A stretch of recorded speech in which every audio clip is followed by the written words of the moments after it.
உயர்கல்வியில் தமிழகம் மேலும் முன்னுக்கு வரக்கூடாது என்பதற்காக ஆளுநர் முட்டுக்கட்டை போடுவதாக உயர்கல்வித்துறை அமைச்சர் கோபி செழியன் குற்றம் சாட்டியுள்ளார்.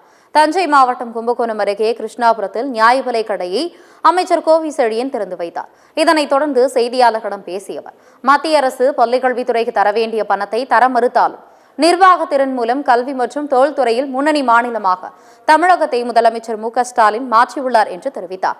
தமிழகம் உயர்கல்வியில் முன்னணி மாநிலமாக திகழ்வதை தமிழக ஆளுநரால் ஏற்க முடியவில்லை.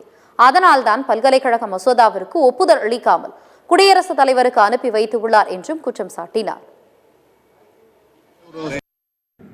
ஒரு மாநில கவர்னர் ஒப்புதல் தர வேண்டிய பல்கலைக்கழக பிரச்சனையை அகில இந்திய பிரச்சனையாக்கி ஜனாதிபதிக்கு அனுப்பியிருப்பது என்பது இன்னும் ஆளுநர் தமிழ்நாட்டை வஞ்சிக்கிறார், தமிழ் மக்களை வஞ்சிக்கிறார்.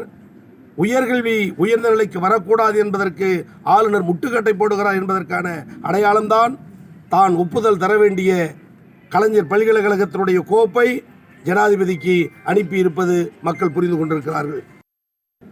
ஒரு மாநில கவர்னர்